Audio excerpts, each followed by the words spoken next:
बिस्मिल्लाहिर्रहमानिर्रहीम। ये वीडियो कुरान मजीद की सूरह नंबर 28 सूरह अल कसस की तारुफ पर मबनी है। सूरह अल फुरकान से सूरह अल सजदा तक 8 मक्की सूरतों का ग्रुप 4 सूरतों के 2 ज़ैली ग्रुप्स में मुनक़सिम है।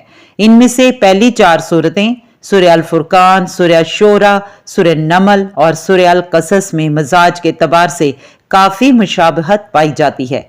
सूरह अल कसस इस ज़ैली ग्रुप की आखिरी सूरत है। इस ग्रुप में सूरह अल फुरकान को छोड़कर बाकी तीनों सूरतों का आगाज हरूफ मुक़त्तआत से होता है। सूरह शोरा और सूरह अल कसस दोनों तो, सीन, मीम से शुरू होती हैं, जबकि सूरह नमल का आगाज तो, अलिफ से होता है।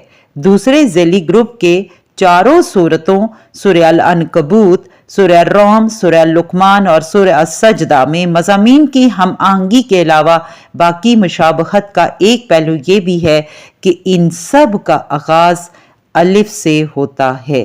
यहाँ ज़िम्नी तौर पर हरूफ मुक़त्तआत के सिलसिले में एक ये नुक्ता भी ज़हनशीन कर लीजिए कि जिन सूरतों के आगाज के हरूफ मुक़त्तआत में तो आता है, इन सूरतों में हज़रत मूसा अलैहिस्सलाम का जिक्र मिलता है।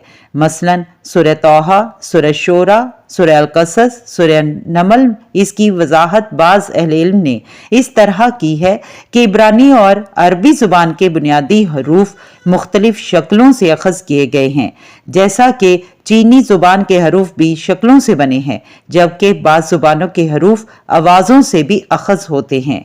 इस लिहाज से तो सांप की शक्ल से मुशाबा है। हरूफ का निचले वाला हिस्सा सांप की कुंडली से मुशाबा है, जबकि ऊपर उठा हुआ अलिफ इसके फन की अलामत है। बहरहाल हज़रत मूसा अलैहिस्सलाम के साथ सांप की एक खास मुनासबत है और शायद इसी वजह से मज़कूरा 4 सूरतों में हज़रत मूसा अलैहिस्सलाम के वाक़यात बयान हुए हैं। इस मौक़िफ़ को सूरह नून, इस सूरत का दूसरा नाम सूरह अल कलम भी है, में हज़रत यूनुस अलैहिस्सलाम के जिक्र से भी तक़वियत मिलती है।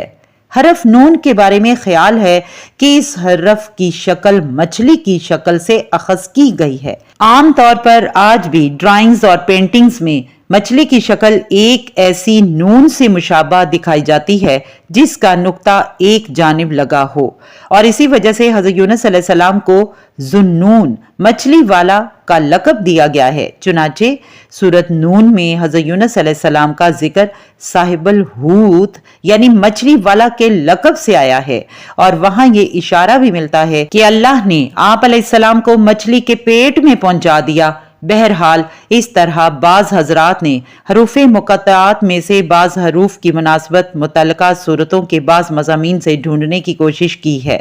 मसलन बाज़ हजरात के नज़दीक तो सीन में तूरे सीना की तरफ इशारा है, तो सीन मीम में तूरे सीना और मूसा की तरफ इशारा है। सूरह अल कसस में हज़रत मूसा अलैहिस्सलाम की जिंदगी के इब्तदाई दौर के हालात व वाक़यात मिलते हैं। आप अलैहिस्सलाम के हालात कुरान में बहुत तफसील और बहुत तकरार से बयान हुए हैं। इन हालात व वाक़यात की तकसीम सूरतों के हवाले से इस तरह नजर आती है कि आप अलैहिस्सलाम की जिंदगी के आखिरी दौर के हालात सूरह अल बकरा, सूरह अल आराफ में बयान हुए हैं। दरमियानी दौर के वाक़यात सूरह तौहा और इस सूरत के 8 में से 5 रुकू आप अलैहिस्सलाम के हालात पर मुश्तमिल हैं। सूरह शोरा और सूरह नमल में मिलते हैं, जबकि बिल्कुल इब्तदाई दौर के हालात की तफसील ज़ेर मुताला सूरत यानी सूरह अल कसस में आई है।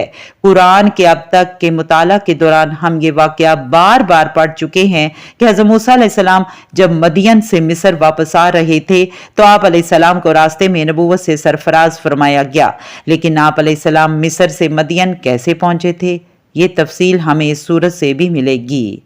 इसी के साथ ये वीडियो यहीं इख्तिताम पजीर होती है। अल्लाह रब्बुल इज़्ज़त से दुआ है कि ऐ अल्लाह तू हमें भी दीन की सही समझ बूझ और इस पर अमल करने की तौफीक अता फरमा। आमीन।